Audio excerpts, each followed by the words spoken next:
Olá pessoal, tudo bem? Estou aqui para falar um pouco com vocês hoje sobre psicologias em tempos de coronavírus, né? E assim, eu comecei na psicologia, eu resolvi estudar psicologia porque eu queria entender por que as pessoas elas fazem o que fazem, né? Eu reparava as pessoas cometendo certos erros, tendo certos comportamentos e não conseguia entendê-los o porquê. Até que certa vez eu vi um psicólogo explicando como é que funcionava em relação a questões de beleza. E aí isso me encantou com a psicologia e foi quando eu decidi ser psicólogo. No entanto, lamentavelmente, depois do curso, no curso a gente vê pouca coisa relacionada a isso. A gente tem que estudar por fora mesmo. E depois do curso eu reparei que vários psicólogos, eles não se aprofundam na ciência psicológica como deveriam e terminam fazendo uma psicologia de senso comum, que é lastimável. E aí a gente percebe, eu percebo, principalmente nas postagens que eu vejo aqui no Instagram e também vejo no Facebook e alguns comentários, a dificuldade em os psicólogos traduzirem os termos científicos às situações cotidianas, né? Ou pegar as situações cotidianas e explicá-las com base na ciência psicológica. Então, eu separei aqui para vocês, fiz até um roteirozinho aqui, senão vou terminar falando demais. Vamos falar sobre as dificuldades que as pessoas têm, explicar o porquê as pessoas têm tido dificuldades em fazer questões relacionadas, por exemplo, ao isolamento social, à higienização, o uso de máscaras e assim por diante. Porque tem sido tão difícil essas práticas, principalmente aqui no Brasil, né? O que é que poderia explicar, o que é que a ciência psicológica tem a dizer do porquê nós temos essa dificuldade com relação a isso. Tá, meu objetivo aqui, obviamente, não é discutir se isolamento é ou não válido ou se existe alguma outra forma de lidar com isso no sentido de políticas de saúde, tá? O objetivo do vídeo não é esse, é explicar o porquê as pessoas têm dificuldades em passarem a ter esses comportamentos. Então, primeiro, para a gente falar sobre isso, a gente precisa entender sobre heurísticas, né, que são regras gerais que nós utilizamos para a descoberta do mundo ou na resolução de problemas ou para invenção, por exemplo. Então, nós utilizamos as heurísticas, eu vou ficar falando como regra geral, tá? E existem três que nós utilizamos e já vem de padrão na gente, tá? Nós já viemos com elas. São a ancoragem, a representatividade e a de disponibilidade. São essas três regras que nós utilizamos por padrão. A da ancoragem, ela vai dizer que você tende a utilizar um valor, um número ou alguma situação como parâmetro para uma ou outra. Então, se você está discutindo preços de casa e você vê várias casas com uma média de preço semelhante, você tende a dar preços próximos daquela média de preço que você viu. Se você mora numa cidade de 500 mil habitantes, você tende a usar esse valor como referência para dizer se é o tamanho de outras cidades, o número de habitantes, ou se é uma cidade grande ou pequena, e assim por diante.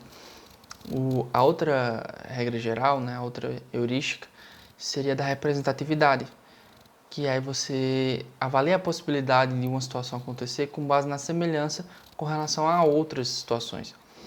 Então, um jogador, uma pessoa que está assistindo um jogo de futebol e vê Cristiano Ronaldo jogando e ele dá 5 chutes a gol, os quais acertam 3, você tenta dizer que ele está com o pé quente naquele dia por causa da heurística da representatividade. Quando não existe qualquer evidência de que aquele dia é o melhor dia dele ou que ele está num dia bom, tá? Ele acertou mais chutes a gols, ponto. Isso não quer dizer que ele vai continuar acertando mais chutes a gols, ele pode passar a errar todos os chutes dali por diante, tá? E por fim, a última heurística que eu quero falar com vocês é da disponibilidade. A gente tende a se lembrar mais das situações que a gente avalia as coisas, melhor dizendo, com base na facilidade que a gente tem de se lembrar de certas situações. Então, vocês, por exemplo, não tentam fazer seguro para a casa de vocês ou para o carro, ou qualquer outra coisa do tipo, pensando em furacões, por exemplo. No Brasil nós não temos, então não nos lembramos disso. Mas você muito provavelmente sabe que se dois caras de uma moto derem a volta, você deve ficar com medo. Enquanto isso, um americano ele pode se preparar em termos de seguro para um furacão ou um terremoto, enquanto que nós brasileiros não temos essa necessidade. E se ele vê dois caras de uma moto dando a volta, ele vai achar que é só dois caras de uma moto dando uma volta. Então a gente vai ter essa referência, esse padrão de referência pra gente. À medida que você tiver mais facilidade de se lembrar de uma situação, aí é que você vai ter mais acesso a ela. Então, o que é que isso pode dizer pra gente com relação ao coronavírus? Depois eu vou fazendo assim por partes, depois eu vou fazer a explanação geral. Nós não temos experiência com coronavírus. Ele é um vírus extremamente recente. E por mais que esteja em todas as mídias, a maioria das pessoas elas não tem isso na presença do vírus no seu cotidiano.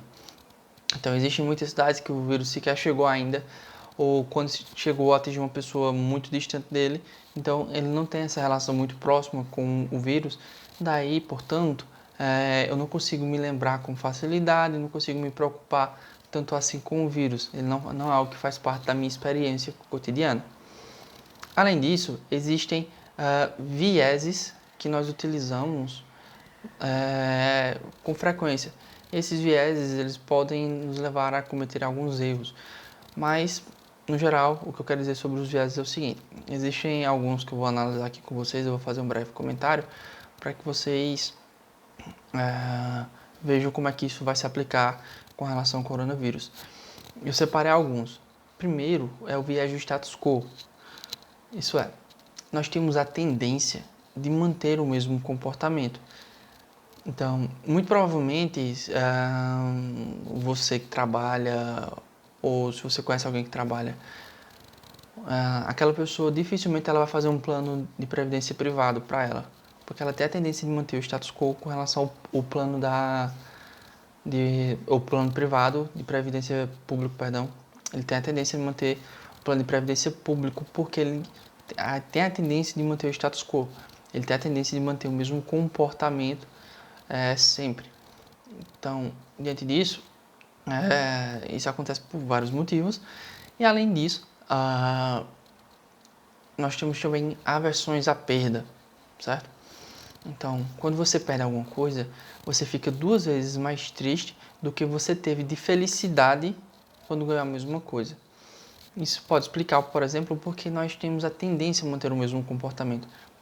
Nós não queremos perder algo que conquistamos ou que temos por garantia, tá? Então nós temos o viés do status quo e temos o medo da perda também. Além disso, a maneira como uma situação é apresentada também nos influencia em termos de atitudes que vamos tomar diante daquela situação. Então, se você está fazendo, por exemplo, um tratamento médico, ou precisa fazer um tratamento médico, e o médico chega para você e fala, olha, 3 a cada 100 pessoas que fazem esse tratamento morrem. A sua reação provavelmente é de querer evitar esse tratamento ou ficar com receio de fazê-lo. Mas se o médico disser para você que apenas que 97% das pessoas que fazem um tratamento melhoram, a tendência de você querer fazer esse tratamento é maior. Porque a maneira como os dados são apresentados pode levar a tomar uma atitude positiva em relação a isso. Por fim, o último viés que eu quero falar com vocês é o do otimismo, certo? As lembranças que nós temos de eventos ruins, elas vão diminuir o nosso otimismo. Mas, no geral, nós temos a tendência a achar que as coisas que acontecem não vão acontecer conosco. É uma característica do ser humano, todos nós temos isso. Então, muitas pessoas, por exemplo, que têm um comportamento de risco em termos de sexo, elas costumam praticar sexo sem camisinha porque elas acham que elas nunca vão pegar uma DST. Mas a partir do momento que elas têm algum susto com relação à DST, seja alguma inflamação na parte genital, um problema de saúde qualquer, essa pessoa ela passa a ter mais cuidados com a segurança, o sexo seguro, né? com relação aos seus atos sexuais, porque ela teve lembranças ruins que diminuíram esse otimismo. Então, como é que isso tudo vai entrar para explicar o comportamento das pessoas em relação ao coronavírus? E eu estou sendo bem resumido aqui para não tomar muito tempo de vocês. É simples. As pessoas, elas têm a tendência a manter a inércia, ou seja, o comportamento que elas vinham tendo antes da crise da pandemia do coronavírus, elas têm a tendência de manter esse mesmo comportamento, por causa de vários motivos. Um deles também seria a aversão à perda. Eu não quero perder o meu emprego, eu não quero perder minha fonte de renda, eu não quero perder tudo que eu conquistei até hoje, entre outros motivos. Além disso, a maneira como os dados têm sido apresentados pela mídia termina sendo confuso para as pessoas que os recebem ou não são estimulantes ao ponto das pessoas tomarem uma atitude. Além disso, o nível de otimismo das pessoas com relação à doença é semelhante àquelas pessoas que não se cuidam em relação à DSTs nas suas práticas sexuais com seus parceiros. Ou seja, as pessoas, elas acham que podem continuar levando uma vida normal, comum, sem haver qualquer risco de infecção pelo vírus.